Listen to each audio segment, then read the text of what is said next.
What's up, guys? This is Mark from SpanTechler.com, and right now we're looking at the HTC Flyer. This is the 16 gigabyte Wi-Fi only model, and it's currently exclusively available at Best Buy. We're going to do a quick walkthrough of this device, talk about its software and hardware offerings. So let's get to it. Once we start this up, you'll instantly notice this is running the latest version of HTC Sense UI.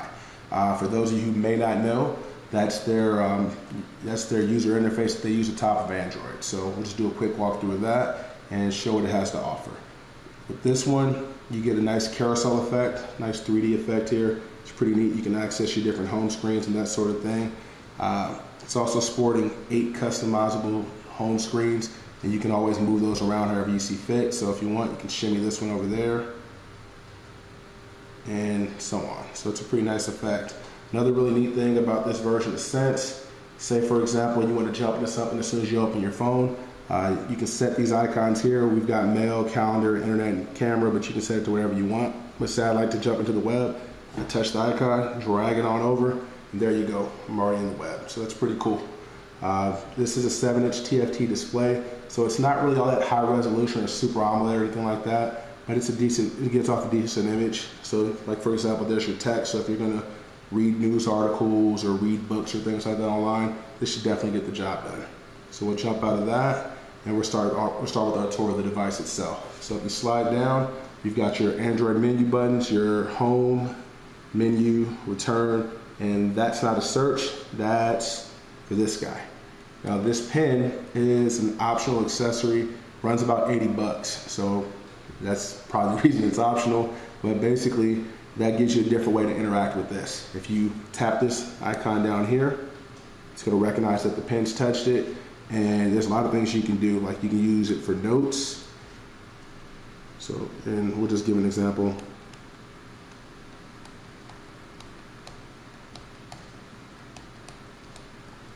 It's supposed to say thanks by writing it backwards, but basically you can use this pen to edit it, highlight it. There's a lot of things you can do, and you can do that with anything that you're using. You can use this thing to copy and paste from the internet, and there's just a variety of things you can do. And these different buttons have different functionalities like copy, paste, erase, that sort of thing.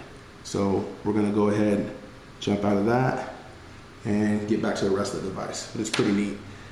So if we flip it over and shimmy up here, we've got a 1.3 megapixel front-facing camera.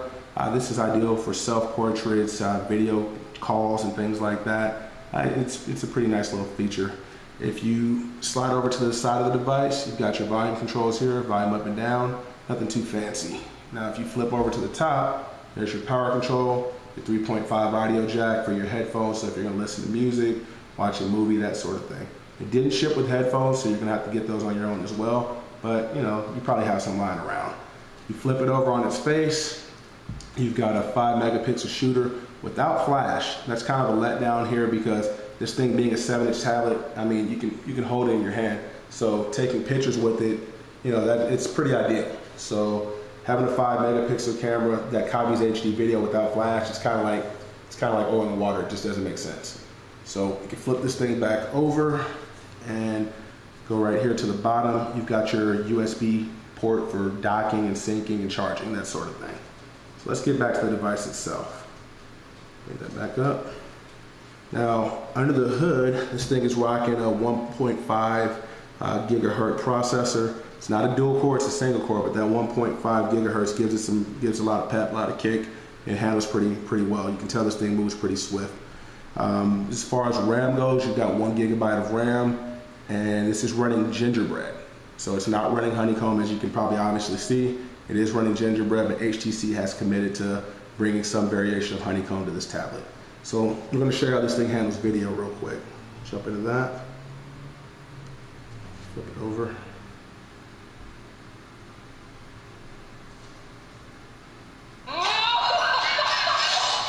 Speakers are pretty good, huh?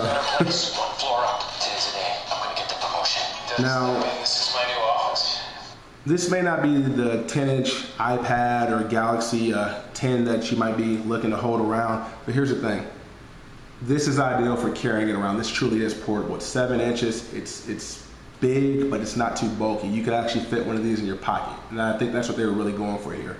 And when you throw this in, You get the ability to take active notes, and it just enhances the experience. I've had a pretty good feel with this thing so far, but we're still early out. We're going to do more hands-on and get more time with it. But overall, liking the device. We can just show you what that looks like from a landscape type setup there. It never gets old. Anyways, if you have any questions, concerns, or how-tos about this device, you can feel free to shoot us a message. We'll gladly get back to you, but we will have a full written review coming up on our website. So if you like what you see, please feel free to subscribe, and I want to thank you for checking out our video. This is Mark from SpanTechler.com. Thanks for stopping by.